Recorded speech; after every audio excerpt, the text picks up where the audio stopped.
మధ్యప్రదేశ్లోని ఓ కేసు దేశవ్యాప్తంగా వైరల్గా మారింది. 60 ఏళ్ల మమతా పాఠక్ అనే కెమిస్ట్రీ ప్రొఫెసర్ తన కేసును తానే వాదించుకుంటున్నారు.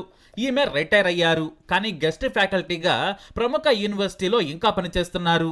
అయితే మధ్యప్రదేశ్ హైకోర్టు న్యాయమూర్తులు జస్టిస్ వివేక్ అగర్వాల్, జస్టిస్ దేవనారాయణ మిశ్రాలు ఆమె కేసును విచారిస్తున్నారు. ఆ సమయంలోనే న్యాయమూర్తి మమతకు ఆమె కేసు విషయం చెప్పారు. మీరు మీ భర్త నీరజ్కు కరెంట్ షాక్ పెట్టి చంపారనేది మీ మీద ఉన్న అభియోగం. పోస్ట్ మార్టం రిపోర్ట్లో కూడా కరెంట్ షాక్ పెట్టి చంపారని డాక్టర్లు తేల్చారు. దీనిపై మీరేమంటారని న్యాయమూర్తి ప్రశ్నించారు. అయితే ఆమె తన కెమిస్ట్రీ పాండిత్యం మొత్తాన్ని న్యాయమూర్తి ముందు వెళ్లగక్కారు. సార్, మీ పోస్ట్ మార్టం రిపోర్టే తప్పని ఒకే మాటలో కొట్టేశారు. దీంతో న్యాయమూర్తి షాక్ అయ్యారు. మామూలుగా పోస్ట్ మార్టం రిపోర్ట్లే 99% కేసుల్లో కీలకాధారం, అదే సైంటిఫిక్ ప్రూఫ్ కూడా. కానీ కెమిస్ట్రీని అవపోసన పట్టిన ఈ బామ్మ అసలు పోస్ట్ మార్టం రిపోర్టే తప్పంది. ల్యాబ్లో చనిపోయిన నా భర్త శరీరం మీద కాలిపోయిన గుర్తులున్నాయి. మామూలుగా కరెంట్ షాక్ పెట్టినప్పుడు చర్మం లోతుగా కాలిపోద్దు.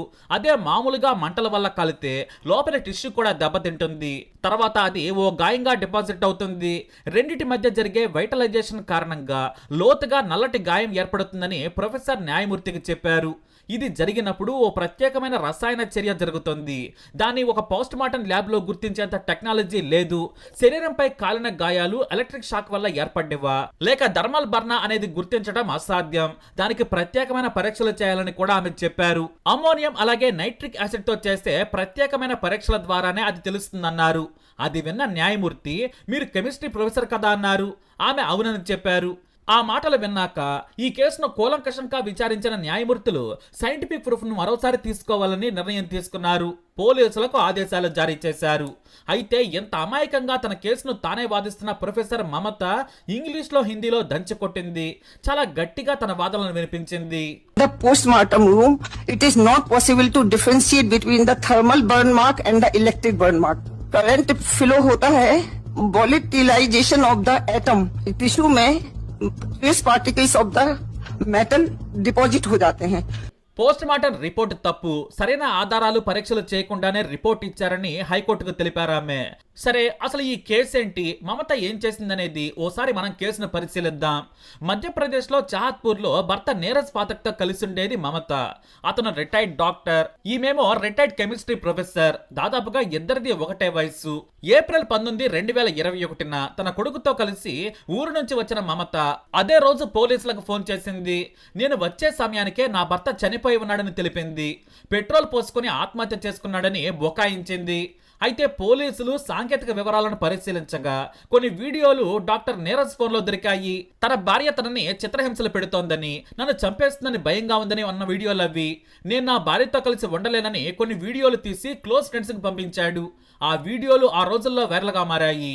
అయితే పోస్ట్ మార్టం చేసిన డాక్టర్లు పెట్రోల్ పోసుకొని చనిపోతే బోన్స్ వరకు కాలిపోతాయి, కానీ శరీరం మొత్తం కేవలం చర్మం మాత్రమే ఊడిపోయింది. ఇక కరెంటు షాక్ 2 చేతులకు పెట్టారు, అక్కడ చర్మం కాలిపోయి ఉంది.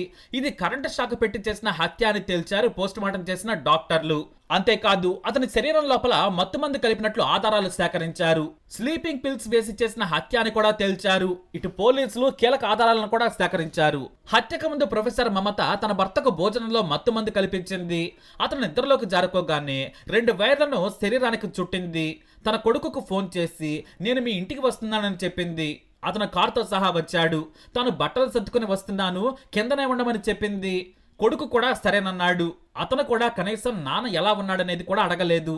ఎందుకంటే తండ్రికి కొడుకుకి చాలా రోజుల నుంచి గొడవలు జరుగుతున్నాయి, ఆస్తి తగాదాలు కూడా ఉన్నాయి. తాను తల్లి వైపే ఉన్నాడు. ఈ కిలాడి ప్రొఫెసర్ సరిగ్గా ఇంటికి తాళం వేసే ముందు భర్తకు కరెంట్ షాక్ పెట్టిన తర్వాత స్విచ్ ఆన్ చేసి బయటకు వచ్చి తాళం వేసేసింది. కిందికొచ్చి కొడుకు కారుకి ఊరెళ్ళిపోయింది. లోపల కరెంట్ షాక్ తో నిద్రమత్తులోనే డాక్టర్ నీరజ్ పాఠక్ చనిపోయాడు. సరిగ్గా 2 రోజుల తర్వాత తాపిగా వచ్చిన మమత కొడుకును మళ్లీ పైకి రాకుండా కింద నుంచే పంపించేసింది. వచ్చి రాగానే ముందు వైర్లు తీసేసింది, వాటిని స్టోర్ రూమ్ లో పడేసి వచ్చింది. మమత వచ్చేసరికి శరీరం మొత్తం కాలిపోయి ఉంది. దాదాపుగా డీకంపోజ్ స్థితికి వచ్చింది బాడీ. అప్పుడు తాపీగా పోలీసులకు ఫోన్ చేసి నా భర్త ఆత్మహత్య చేసుకున్నాడని చెప్పింది. పోలీసులు వచ్చి పరిశీలించారు. పెట్రోల్ పోసుకుంటే డబ్బా ఉండాలి, కిరోసిన్ పోసుకున్నా ఉండాలి, లేదంటే ప్రమాదం జరిగినా కూడా కేకలు వేస్తాడని అనుమానించారు. కానీ అక్కడేవీ లేవు. ఆ తర్వాత మంటల్లో బెడ్ మీదే నా భర్త కాలిపోయాడని ఆమె చెప్పింది. పోలీసులు ముందు ఆమె కహానీలు అస్సలు నమ్మలేదు. ఈ హత్య జరిగే సమయానికి నీరజ్కు మమతకు 56 ఏళ్లు. అయితే పోలీసులకు నీరజ్ రికార్డ్ చేసిన వీడియోలను చూపించారు. నువ్వు నీ భర్తను టార్చర్ పెట్టావని, చంపేస్తావేమోనని తానే స్వయంగా వీడియోలు చేశాడు. నిజం చెప్పండి, మీరే మీ భర్తను చంపారు కదా అని సైంటిఫిక్ ప్రూఫ్స్ తో విచారణ చేశారు.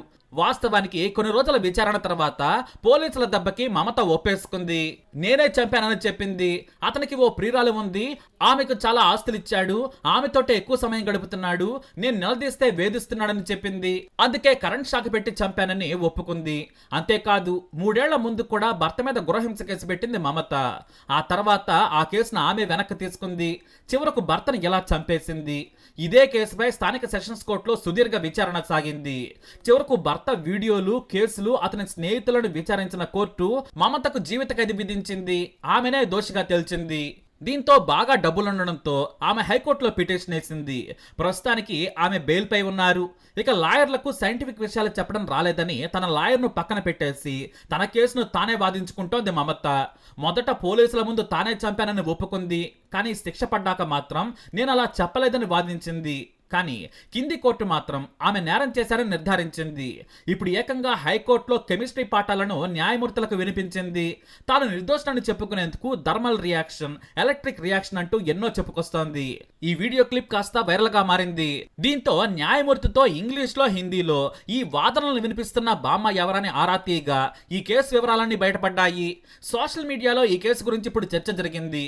కొంతమంది ఏమో ఆమె రైట్ అంటున్నారు, ఇంకొంతమంది ఏమో ఈ ముసలిదే చంపేసి కోర్టులో కెమిస్ట్రీ పాఠాలు చెబుతుందని సెటైర్లు వేస్తున్నారు. అంతిమంగా మాత్రం చదువు ఎంతో ముఖ్యం. బాగా చదువుకుంటే మనం తప్పు చేయకపోతే ఇలా వాదించుకోవచ్చు, అందుకే అందరూ చదువుకోవాలని ఇంకొంతమంది కామెంట్స్ చేస్తున్నారు. మరి వచ్చే వాయిదాల్లో న్యాయమూర్తులు ఏం తెలుస్తారనేదే ఇప్పుడు ఆసక్తికరంగా మారింది. మీరేమంటారు? మీ అభిప్రాయాన్ని కూడా తప్పకుండా కమెంట్ ద్వారా తెలియజేయండి. ఈ వీడియోపై అప్డేట్స్ కోసం ఈ ఛానల్ ఫాలో అవ్వండి. తప్పకుండా సబ్స్క్రైబ్ చేసుకోండి. The postmortem room, it is not possible to differentiate between the thermal burn mark and the electric burn mark. Current flow होता है, volatilization of the atom. Tissue में trace particles of the metal deposit हो जाते हैं.